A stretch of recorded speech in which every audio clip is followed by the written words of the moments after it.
Hello, you're watching Eye on Africa here on France 24. I'm Rochelle Harrison-Pless. Thanks for joining us. Coming up, African coffers are suffering from a lack of foreign direct investment, inflows tumbling by 21% in 2017. That's according to a new report by the UN Conference on Trade and Development. I'll be speaking to its author about the African nations most impacted by the slump. A judge from the DR Congo breaks his silence over the violent attack that left him fighting for his life. France 24 has an exclusive interview with Justice Jacques Mbuyi. He calls it a blatant assassination attempt and is pointing fingers at the Congolese president. Plus, hairstyles that send a powerful message. We meet a young Ivorian artist whose creations aren't just a work of art, but also a commentary on issues such as sexism and racism. Good to have you with us. First up, global foreign direct investment took a tumble in 2017, with the sharpest drop in Africa. That's according to a new report from the United Nations Conference on Trade and Development. FDI flows to the continent fell by 21%, plunging to $42 billion last year. Well, from north to south, the coffers of the majority of African countries suffered from the slump. For more on this story, let's bring in the author of the World Investment Report 2018, Richard Bolwijn. He's the head of investment research at the Geneva-based UN Conference on Trade and Development. Richard, thank you very much for joining us here on France 24 this evening. Which African countries were most affected by the slide, and why are we seeing this negative trend? The African countries most affected by the slides were those that are the largest commodity exporters. We're still seeing lingering effects from the commodity slump of a few years back, to which we're only gradually getting out of. And that still has a very negative effect on countries such as Nigeria. But flows were down practically across the continent, with a few exceptions of countries that are more diversified exporters, relatively more diversified exporters like Kenya and Morocco, where flows were up. Analysts, however, are optimistic about what's in store for 2018. Why is that, and what exactly is the forecast? Well, macroeconomic forecasts are relatively positive for the coming year, for this year. And we believe, as we are gradually getting out of the commodity slump, that the negative trend of the past 2 years already in Africa could be reversed this year. We're projecting a 20% increase of foreign direct investment in the African continent. However, we're very careful with our projections for this year because there are a number of factors, including trade tensions, including reforms on taxation, that could still negatively impact the projections for this year. Well, FDI is a hugely important source of finance for developing economies. What would encourage stronger FDI flows to Africa? It is a very important source of external finance for Africa, for all developing countries, the largest source of external finance. It constitutes about almost 40% of external sources of finance in developing countries, and about a quarter in the least developed countries. So it's a very important source of finance for African economies. What could increase flows looking forward, looking into the future? Well, I mentioned already the prospect for this year, relatively positive. In March, the signing of the Continental Free Trade Agreement could help encourage stronger FDI flows this year and in the coming years. If it helps increase market size for foreign direct investors, if it helps with investment facilitation policies that increase, that could make investment in African countries easier for investors. Okay, Richard Bolwijn from the UN Conference on Trade and Development, thank you very much for your time this evening. Next, to an exclusive interview with a man who's accusing authorities in the Democratic Republic of Congo of attempted murder. Justice Jacques Mbuyi from Lubumbashi's Court of Appeals has spent nearly a year in Johannesburg, including 5 months in intensive care. He was evacuated to South Africa after being shot 13 times last July, violence that left him without the use of his right leg.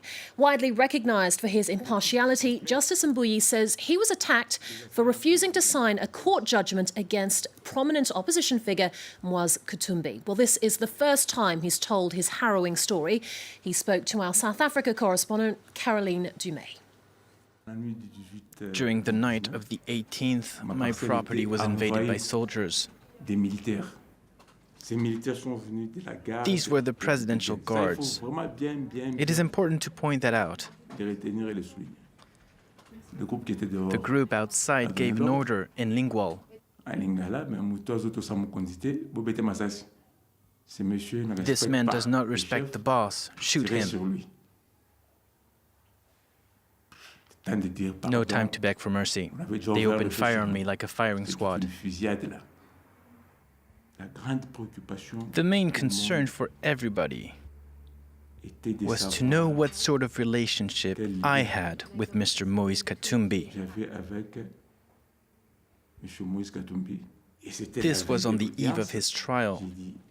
I made it clear that we would not be influenced in any way and that the truth will be told. The evidence is clear. The assailants came from the presidency. All of these elements constitute what we call an irrefutable case.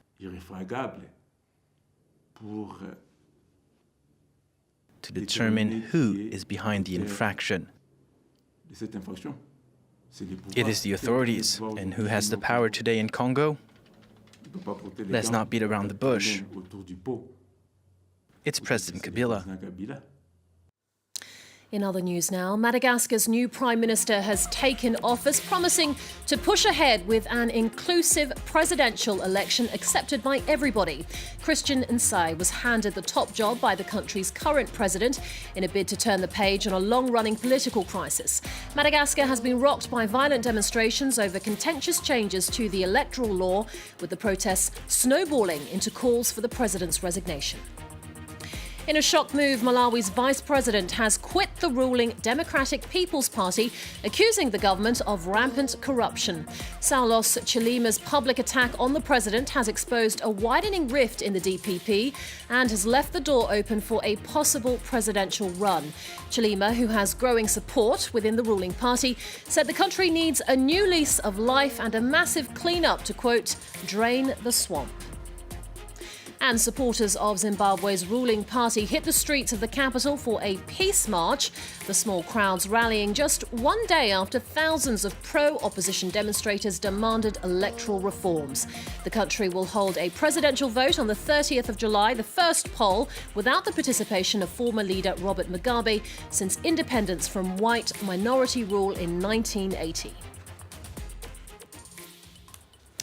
Now, it's racked up more than 4 million views on YouTube in just 10 days. A cover of Childish Gambino's viral hit This Is America has gone viral itself. This Is Nigeria by the rapper Falz has generated a storm online.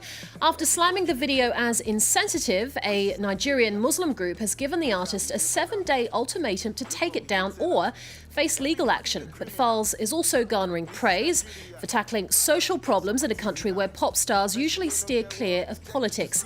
Now, after shining a spotlight on harsh everyday realities such as drug addiction and corruption, the rapper remains defiant. In Africa as a whole, as a continent, there are a lot of issues and struggles we're going through, that we need to continuously talk about so that, somehow there could be a reaction to this. There are a lot of stuff in the video that are quite controversial, and it was intentional. I wanted to be disruptive with it. I wanted to, disturb the political space, and I've been able to achieve that. But I didn't even see the magnitude of, response that it's been able to generate. I didn't foresee that.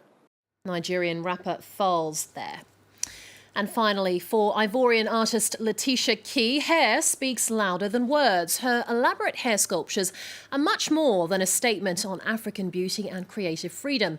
The 21-year-old says her creations add a voice to global discussion around feminism, sexism and racism, the bold styles becoming a tool for powerful social commentary. Maud Julian has the story. 21-year-old Letitia Key's hair defies gravity. The style she creates are works of art, carefully thought through to carry a message. I came across an Instagram account that presented photos of African women in tribes. You know, tribal women, it's very visual. The clothing, the jewelry, the hairstyle. I was amazed by the hairstyles. I told myself, my God, how can we do this with hair? I need to try. And I always had an ability to shape the hair or style or braid hair without taking a lesson. I started to test things. She's become a social media sensation with 800,000 followers on Instagram. But with influence comes responsibility. When I realized that it was going further and further, that it was affecting women, that I was receiving messages from people who were telling me how they are inspired by me, I became a little more responsible. After that, it was not just for fun anymore. Every time I post something, I try to put a message behind it, continue to inspire and to help the people who follow me.